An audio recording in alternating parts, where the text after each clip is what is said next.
Apreciados amigos, nos alegra estar con ustedes nuevamente aquí en nuestro programa Audiencias.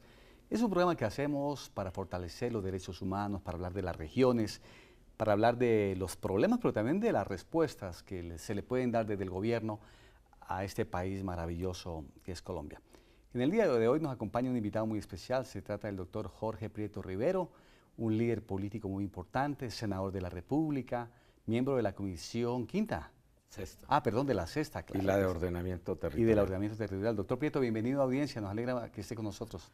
Doctor Espíndola, muchas gracias por esta invitación a este programa Audiencias, muy conocido ya en el ámbito nacional, y especialmente regional, ¿no? Claro que sí. Bueno, tenemos muchas cosas que hablar porque para todos es sabido que el doctor Prieto es un gran líder del departamento del Casanare, una persona que ha hecho su vida pública, su carrera allí. Gobernador de Casanare, ¿en qué época fue gobernador, doctor Prieto? Yo fui gobernador de Casanare en el periodo constitucional 1998, 99, 2000. Era 3 años Sí. en esa ocasión, una época de crisis económica para el país y de dificultades grandísimas en el tema de seguridad allí por la presencia de la guerrilla y de los grupos paramilitares. Fue una época muy fuerte, muy difícil, ¿no? Muy fuerte. Nosotros, mi familia y yo particularmente fuimos víctimas. Un cuñado que lo asesinaron los paramilitares, un sobrino que había sido campeón mundial de coleo, Sí. 2 hermanos, mi esposa secuestrada por el ELN y yo un atentado por parte de los paramilitares también, pero allí seguimos y la idea es esa, pues en lugar de... Nosotros teníamos 2 opciones, la venganza, que es lo primero que lo llama uno como llanero, y el honor, pero eso hubiera sido peor. Entonces optamos por el perdón y por trabajar decididamente por la paz de este país. Bueno, o sea que de las víctimas reales que sienten el conflicto, diríamos, en el Congreso usted, porque su familia, usted directamente, fueron afectados de una forma inmisericordia, diríamos así. Sí, pues la guerrilla y particularmente los paramilitares estaban acostumbrados a manejar el presupuesto del departamento y el de muchos municipios. Cuando yo fui gobernador, pues me opuse absolutamente a todo eso. Lo contrario, liquidé una serie de contratos que venían desde años atrás y eso pues lógicamente que no les gustó. Pero nos mantuvimos allí en firme y pues hicimos una gran inversión social en educación, construimos una ciudad universitaria, en vivienda, hicimos cerca de 11.000 soluciones de vivienda con los pocos recursos que había. Igualmente nos dirigimos hacia el sector agropecuario, haciendo vías de penetración, vías de comunicación.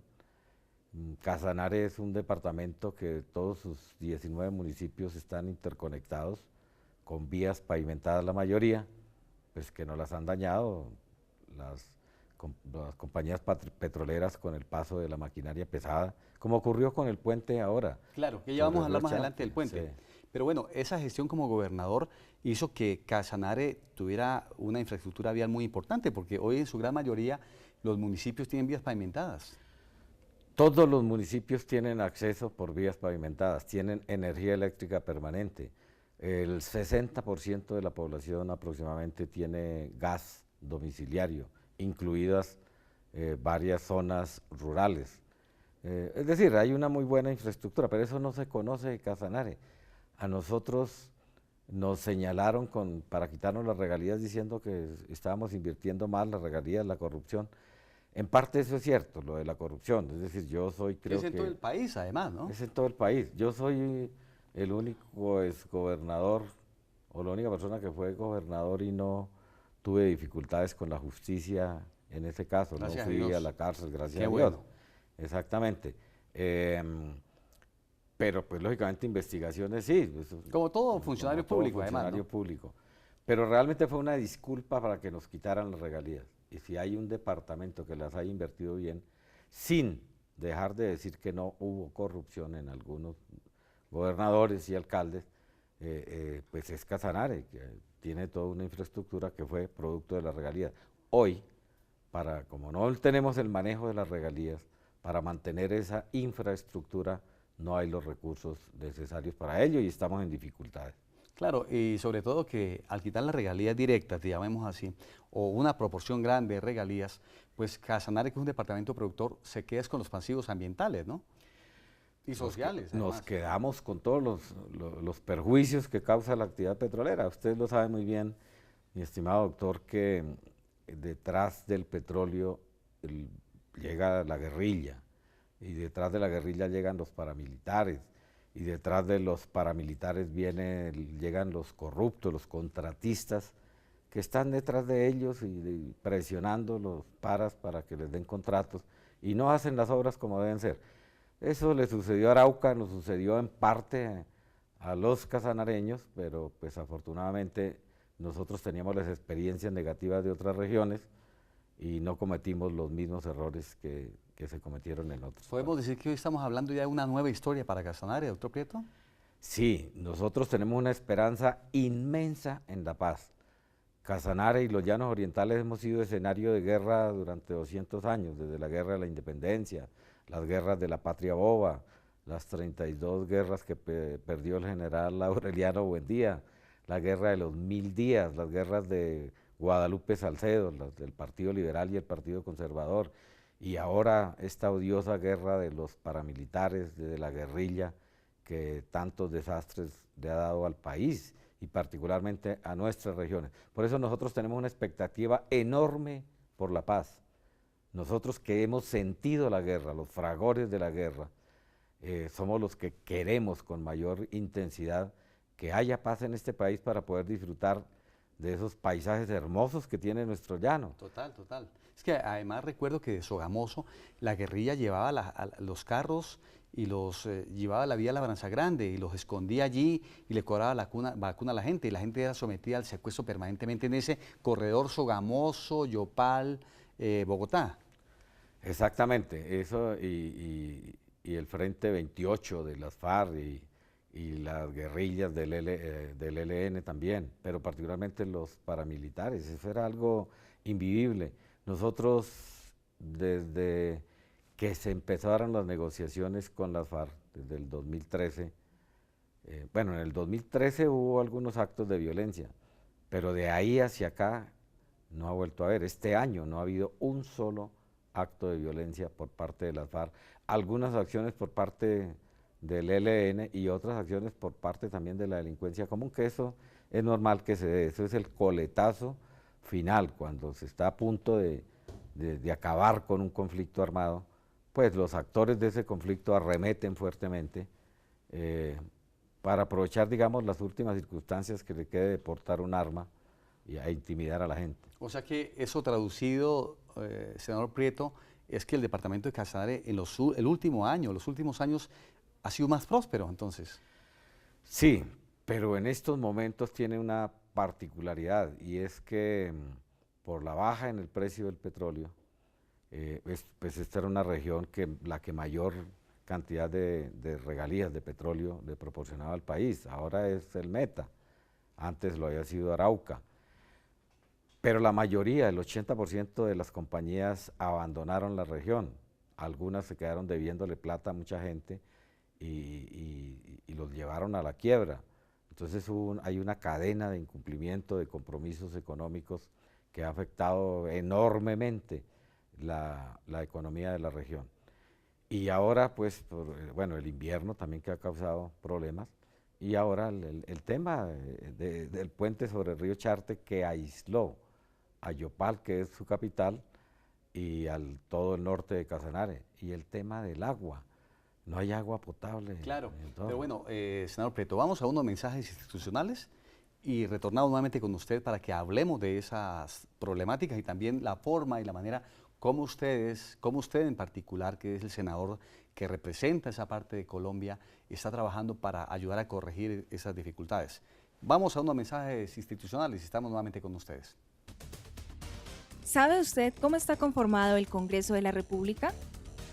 El Congreso de la República está conformado por 2 cámaras, el Senado con 102 miembros elegidos a nivel nacional y la Cámara de Representantes compuesta por 166 integrantes elegidos en los departamentos. A su vez, el Congreso está dividido en 7 comisiones constitucionales que se especializan en temas para facilitar el trámite legislativo y de reforma constitucional. Entre los temas más relevantes que tratan las comisiones son la Comisión Primera, Reformas a la Constitución y Derechos Fundamentales. La Comisión Segunda trata temas internacionales y de seguridad nacional. La Comisión Tercera, Impuestos y Crédito Público. La Comisión Cuarta, Presupuesto. La Comisión Quinta, Temas Agrarios y de Medio Ambiente. La Comisión Sexta, Servicios Públicos, Educación y Cultura. Y la Comisión Séptima, Salud y Vivienda. Encuentra más información en nuestro portal web. Canal Congreso. Aquí vive la democracia. ¿Sabe usted cómo se hacen las leyes en Colombia? Según la Constitución y la Ley Quinta de 1992, estas pueden ser estatutarias, orgánicas y ordinarias. El procedimiento se puede dividir en 3 partes: iniciativa, debates y sanción. ¿Quiénes pueden presentarlas? Cualquier congresista, algunos altos funcionarios del Estado y los ciudadanos a través de la iniciativa popular. Después de presentado el proyecto de ley, este debe superar 4 debates en el Congreso. Estos debates inician en una de las comisiones de acuerdo a la temática del proyecto de ley. Luego pasa a ser debatido y votado en la plenaria de la respectiva Cámara. Posteriormente, el procedimiento de debate se repite en la otra Cámara. Al ser aprobado en los 4 debates, el proyecto de ley debe ser sancionado por el presidente para que entre en vigencia y se convierta en ley de la República. Encuentra más información en nuestro portal web. Canal Congreso. Aquí vive la democracia. Doctor Jorge Prieto, usted que es nuestro invitado en audiencias y que estamos enormemente agradecidos, nos hablaba de la problemática que tiene hoy Casanare. Casanare se le cayó el puente, se cayó la planta de agua, se han caído los gobernadores, se han caído los alcaldes. ¿Qué pasa con Casanare? Estamos sin alcalde, por ejemplo. El alcalde está en la cárcel. Se nos cayó el puente sobre el río Charte. Eso aísla a la capital de Casanare, que son más de 300.000 habitantes, todo el norte de Casanare y al departamento de Arauca. Pero sobre todo esto sucede en momentos en que hay una cosecha de cerca de 140.000 hectáreas de arroz que están cosechándose en este momento. Más hacia el sur, ¿no? O sea, cosechan hacia el sur. Hacia el norte. Hacia el norte, Sí, lo perdón. que es Sí, Paz hacia de el norte. Ariporo, Sí. Nchía, San Luis de Hato Palenque, Corozal. Trinidad, Tocorrozal y el departamento De Arauca. Bueno, y entonces, Exacto. ¿cómo están sacando el arroz? Bueno, afortunadamente el gobierno nacional le puso mucho atención y tenemos que reconocerle eso al señor ministro de Transporte, al viceministro, particularmente al presidente de la República, que fue personalmente también allí, estuvo en el lugar de los acontecimientos, al ministro de Agricultura, Iragorri también. Entonces, hubo estos compromisos, usted que conoce allá el río Charte. Uno, a partir de hoy, se habilita un terraplén construido sobre tubos, que eso, pues según los expertos, ha funcionado en otras partes, esperamos que allí eso funcione. Entonces, por ahí van a pasar las tractomulas con arroz. Dentro de 3 días, construir otro terraplén, unos metros más abajo de que se construya... ¿Sobre el cauce del río? Sobre el cauce del río. Luego, un puente colgante para que puedan pasar peatones y motocicletas. Pues la mayoría de las personas se transporta allí en motocicletas. Proporcionalmente, Yopal es la ciudad intermedia que más motocicletas tiene en el país. Luego viene un puente militar.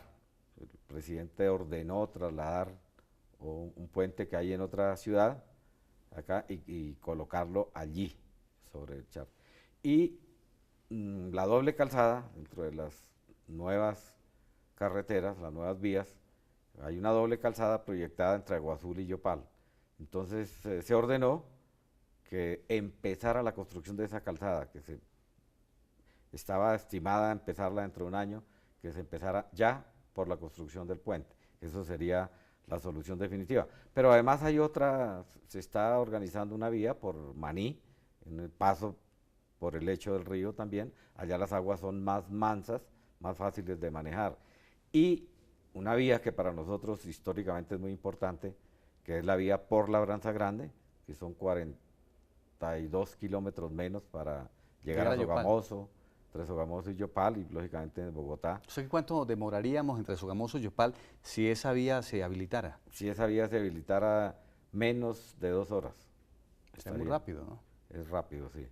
Y también está la vía de la Ruta de la Libertad, Sácama, que va por Sácama, La Salina, del departamento de Casanare, y pasa por Socha en el departamento de Boyacá, es decir, al sur, al norte del departamento de Boyacá, que es una vía rápida también y que le sirve bastante al departamento de Arauca. Pero bueno, son medidas que están funcionando y que seguramente se va a resolver la situación del puente con esas medidas que gracias a usted hizo que el presidente y el gobierno se volcara hacia allí. Sí, nosotros estuvimos allí, pues la comunidad también, nosotros nos apoyamos en la comunidad y pues nosotros esperamos que eso se cumpla. Yo creo que sí, hay que ser... Hay que ser optimistas. Se va a cumplir con toda seguridad. Hay que ser optimistas porque si no la economía de uno de los departamentos que más le produce al país es que, mi estimado doctor, ¿cómo es posible que a nosotros nos conocen por las cosas malas? Pero somos el primer departamento hoy, el segundo ayer, el primero productor de regalías para el país. Total. El primer departamento productor de arroz de Colombia. La región de los llanos orientales es la región más rica en producción de ganadería vacuna.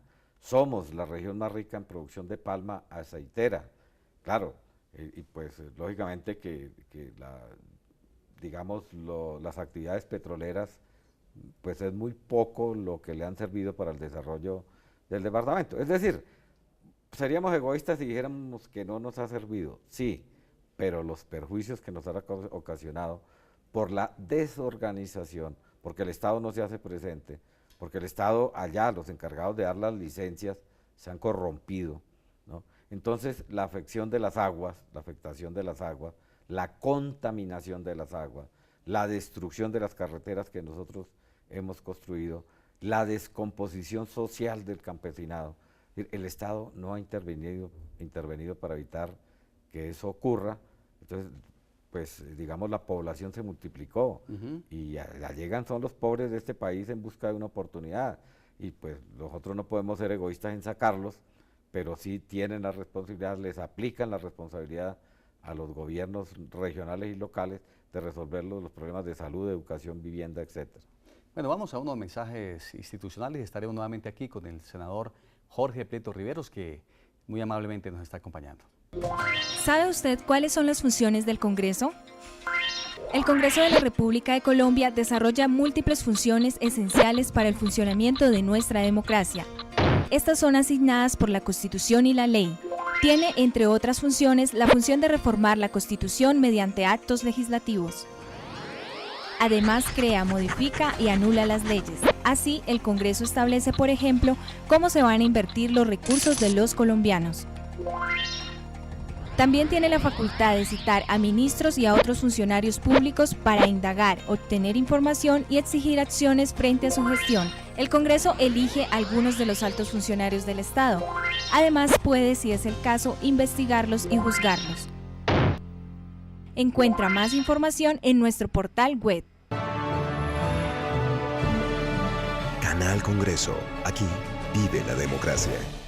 ¿Sabe usted quién puede presentar proyectos para que se conviertan en ley? En Colombia pueden presentar proyectos de ley los senadores y representantes a la Cámara, los ministros, las altas cortes, entre otros altos funcionarios del Estado, quienes poseen iniciativa legislativa. También la iniciativa legislativa es un mecanismo de participación que faculta a los ciudadanos, a concejales o diputados del país a presentar proyectos de ley o de reforma a la Constitución. Para presentar una iniciativa popular por parte de los ciudadanos se debe elegir un comité promotor de la propuesta e inscribir la solicitud. Luego se debe recolectar un número de firmas válidas igual o superior al 5% del censo electoral. Si se cumplen estos requisitos, la registraduría expedirá la certificación. Con esto, el proyecto de ley o de reforma a la Constitución podrá ser radicado en las secretarías del Congreso y deberá iniciar su trámite con mensaje de urgencia para que tenga prioridad sobre los demás proyectos. Encuentra más información en nuestro portal web. Canal Congreso. Aquí vive la democracia. Senador Jorge Prieto, ¿qué pasó con el agua de Yopal? Finalmente la instalaron, la planta, ¿qué pasó con el agua? Bueno, esa es otra tragedia. Somos una de las regiones más ricas en agua y Yopal no tiene agua potable, no por falta de recursos. Hay que reconocer, el municipio aportó los dineros correspondientes y el departamento también. Pero lo que tenía que aportar la nación, pues entonces ellos exigieron que ellos manejaban los recursos. Pero lo otro es que de los ya 6 años que vamos a completar con ese problema desde el deslizamiento de la planta de tratamiento, hace 4 años que la intervino la Superintendencia de Servicios. Entonces allá tienen un interventor que desplazó a los directivos, a los administradores de la empresa de acueducto de alcantarillado de Yopal. ¿Ya ha sido mejor la respuesta? No, eso ha sido un desastre. O sea, terminó siendo peor el remedio que la enfermedad. Claro, es decir, construyeron una planta de tratamiento provisional que fracasó y eso creo que ahí hay embolatados 11.000 millones de pesos.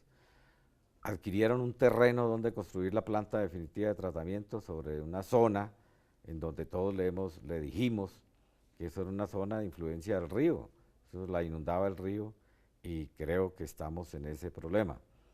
Las obras que haya que hacer para contener el río pues valen más que el mismo terreno que compraron. Es decir, se han hecho a la carrera una serie de irresponsabilidades que nos tienen en esas condiciones. La planta está a punto de colapsar, pues según lo que dicen algunos, el manejo de las basuras.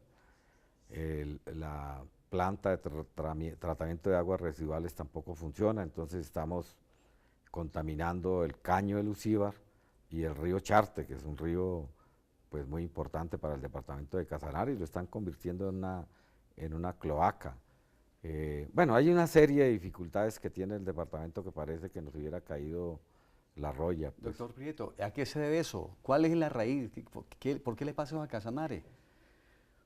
Pues Casanare, ¿qué pasa con ellos? Casanare es muy importante, digamos, uno, porque sus tierras son aptas para la agricultura, son terrenos planos, y dos, porque tiene aguas todavía, que nosotros tenemos la obligación de cuidar. Sin aguas no valen nada esas tierras.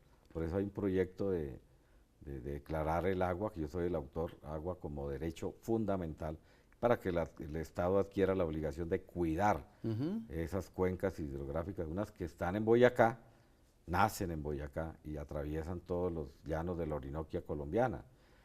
Eso es. Lo otro, entonces mucha gente que se está desplazando allí con el interés de adquirir tierras y tierras con agua y adquirir también fuentes de agua. Para nadie es un secreto de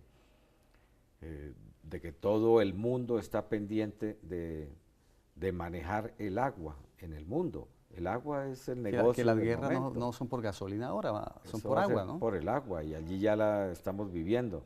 Es decir, el acaparamiento del agua se está organizando ya, y eso va a ser un problema sobre el cual hay que llamarle la atención al gobierno y ponerle, empezar pues a ejercer el dominio del Estado sobre este tema, que puede ser peligrosísimo también. Entonces, eso ha llevado a que la mayoría de la gente allí que ha llegado pues no tiene sentido de pertenencia con el departamento ni con el municipio de Yopal. Entonces, la corrupción pues de la que hemos hablado, allá con las compañías petroleras la gente se acostumbró para votar a pedir plata. O sea, ¿hemos tenido malos gobernantes y consecuentemente mala planeación?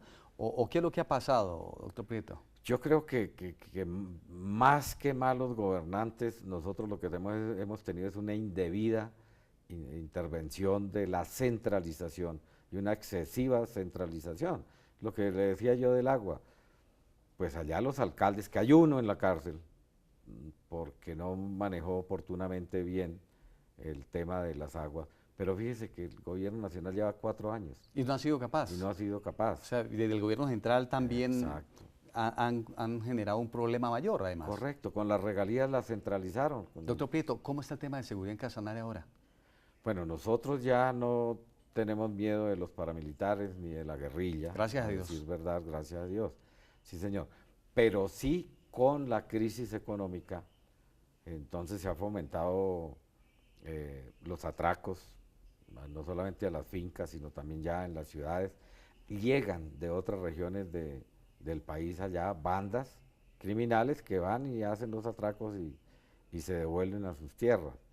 Pero la situación económica ha generado, por ejemplo, abigeato, el hurto de ganado mayor, que se ha acentuado bastante en los últimos tiempos, y pues la mayoría de la gente que somos oriundos de allí, pues somos ganaderos, pequeños y medianos, y eso ha sido un problema gravísimo también. ¿Cómo ve, doctor Prieto, en los próximos años Casanare? ¿Cuál es el sueño suyo para ese lindo departamento del país? Mire, por encima de todas las dificultades, yo aspiro que, por ejemplo, cuando la guerrilla silencie los fusiles, pues mucho más fácil se va a combatir la corrupción. Es que la corrupción se esconde allí en las trincheras de la violencia. Entonces, el narcotráfico, que es un mal gravísimo para todo el país y del cual no se escapa nuestro departamento, pues a ellos no les conviene que haya paz, ni tampoco a la minería ilegal, ni a los que trafican con armas, porque es el negocio, es decir, los del negocio de la guerra. También se está dando pues el negocio de la tierra, los que le compran a la viuda o los que intimidan para que les vendan a precios bajos. Todos esos sectores no les va a gustar que haya paz, pero somos una gran mayoría, sobre todo los que hemos sentido esos rigores de la guerra, que queremos la paz y vamos a meternos fuertemente, vamos a guerrear por la paz. Eso es, yo creo que Colombia no aguanta más.